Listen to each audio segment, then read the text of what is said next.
Halo teman-teman, saya Fani Putri Marani. Di sini saya akan membahas topik penting yaitu HIV atau Human Immunodeficiency Virus. HIV dan AIDS merupakan masalah kesehatan global yang mengancam banyak negara, termasuk Indonesia. Diperkirakan 3,5 juta orang di dunia hidup dengan HIV. Namun ternyata HIV dapat dicegah dengan melakukan berbagai macam cara, salah satunya adalah dengan mengkonsumsi PrEP. Apa sih itu PrEP? Pada kesempatan kali ini, saya akan menghadirkan Pak Ruben sebagai narasumber untuk mengetahui lebih dalam tentang apa sih itu PrEP. Oke, di sini ada Pak Ruben, mungkin bisa kenalan dulu. Pak Ruben itu dari mana dan sekarang bekerja di instansi apa? Oke, terima kasih. Perkenalkan, nama saya Bagus Ruben, biasa dipanggil Ruben. Saya bekerja di PKB Kota Semarang.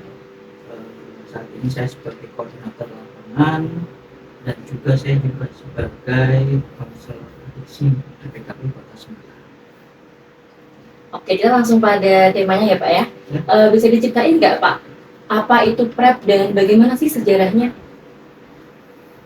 Berbicara sejarah PrEP, sebenarnya itu sudah ada sejak di tahun 2021 di Indonesia.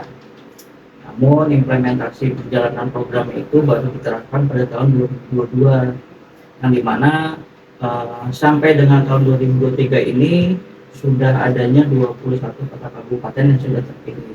Namun saat ini PrEP itu masih dalam proses percontohan. Gitu. Contohnya itu maksudnya gimana Pak? Ya, jadi karena program PrEP itu baru masuk di Indonesia, jadi saat ini masih dilakukan percontohannya, di mana proses percontohan ini untuk mengukur, untuk proses evaluasi bagaimana keberminatan, efektivitasnya PrEP itu terhadap teman-teman beresiko, lalu apakah angka cakupan untuk yang mengakses itu tinggi, sehingga sampai saat ini masih menjadikan program percontohan untuk mengukur apakah efektivitas dari PrEP ini di Indonesia seperti itu. Untuk penjelasan lebih mendalamnya Pak tentang PrEP, apa sih itu PrEP? Mungkin banyak orang yang belum tahu apa itu PrEP. Mungkin malah nggak pernah sama sekali dengar mungkin ya Pak. Ya, jadi PrEP itu ya balik lagi, PrEP itu kan baru di Indonesia dan itu pun juga masih berkembang. Jadi PrEP itu sebenarnya berfungsi sebagai pencegahan. Jadi sebelum orang terpapar oleh virus HIV/AIDS, PrEP ini adalah salah satu fungsinya, yang dimana dia sebagai pencegahan atau preventifnya agar bila mana seseorang melakukan hubungan berisiko, dia tidak terpapar atau tertular virus HIV dengan menggunakan PrEP.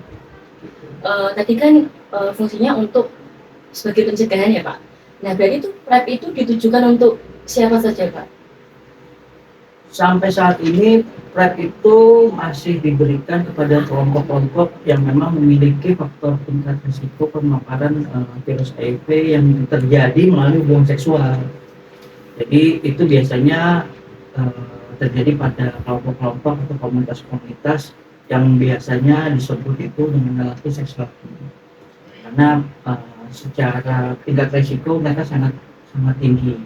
Lalu ada pekerja seks perempuan, itu juga memiliki resiko yang cukup tinggi juga. Lalu ada juga teman-teman transpuan, transgender, atau kalau di sini biasa dikenal dengan waria.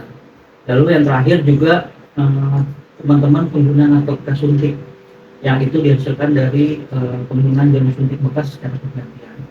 Dan terakhir ditambahkan lagi untuk pasangan ODIP.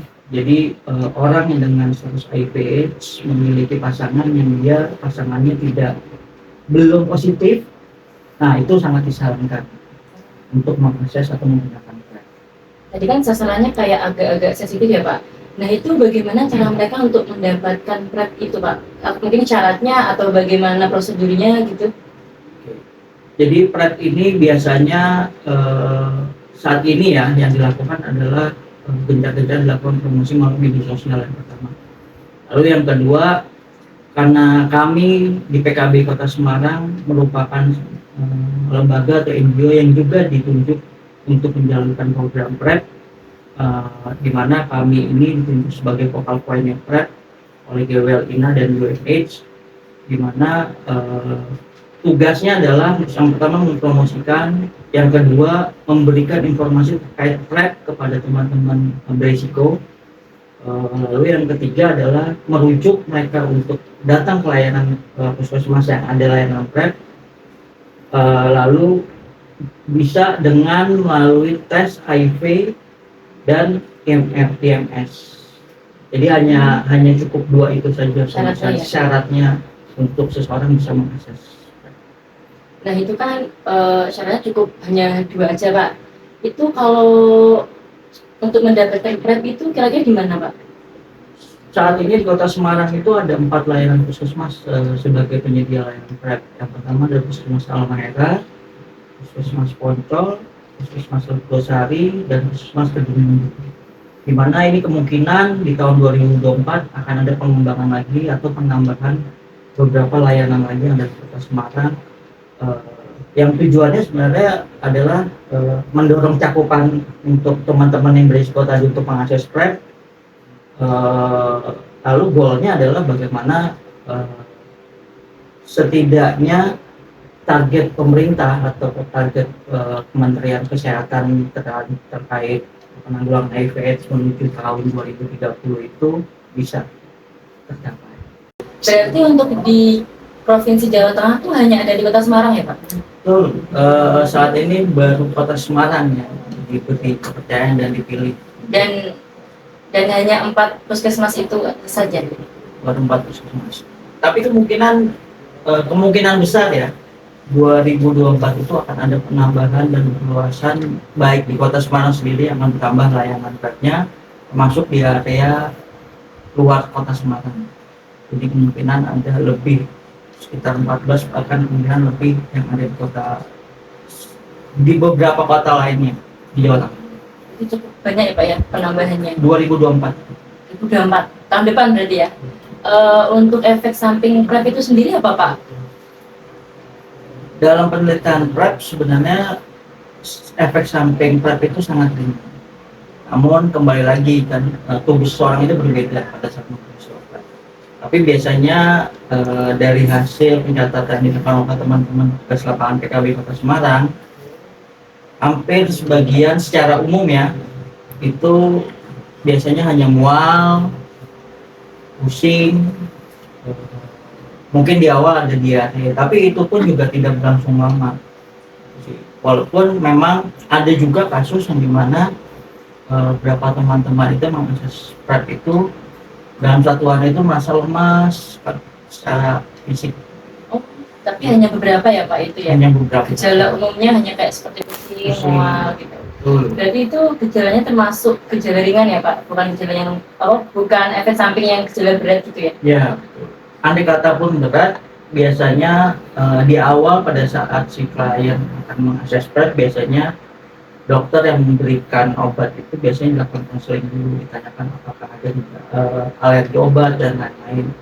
Lalu pada saat nanti ada efek samping, biasanya si klien itu diminta untuk menghubungi dokter agar bisa diberikan obat-obat penata lainnya. Mungkin untuk orang awam kan taunya ARV ya Pak sebagai obat HIV. Nah, perbedaannya apa sih Pak antara PrEP, PEP, dan ARV itu sendiri? Kalau ARV itu tadi disampaikan Mbaknya jelas, ARV itu diberikan dan dilakukan untuk orang yang sudah terinfeksi HIV. Kalau PrEP itu obat yang diberikan agar seseorang tidak terpapar atau terpajanan. Jadi fungsinya memang sebagai pencegahan. Kalau PEP3 itu dia obat yang diberikan bila mana seseorang sudah terpapar di awal-awal. Jadi PrEP itu biasanya diberikan pada seseorang yang dia sudah terkena atau semuanya petugas medis, biasanya dia terkena jarum suntik habis pakai gitu, dan biasanya itu diberikan PrEP. Biasanya 48 jam sesudah terpapar itu harus selama 7 hari. Menurut Bapak sebagai yang tim lapangan nih, sejauh ini tuh PrEP efektif nggak sih Pak untuk sebagai obat pencegahan untuk HIV sendiri? Kalau menurut saya sih efektif,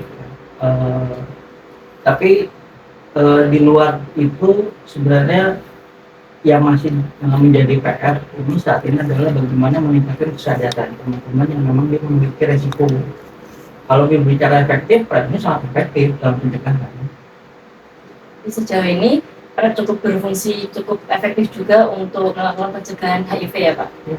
Oke, mungkin cukup sekian dulu ya Pak. Mungkin pembahasan kita hari ini tadi udah dijelasin secara rinci oleh Pak Rubin apa sih itu PrEP, apa fungsinya, bagaimana cara mendapatkannya, siapa yang ditujukan, dan gimana cara mengaksesnya. Mungkin kita bakal ketemu lagi di kesempatan selanjutnya. Bye-bye.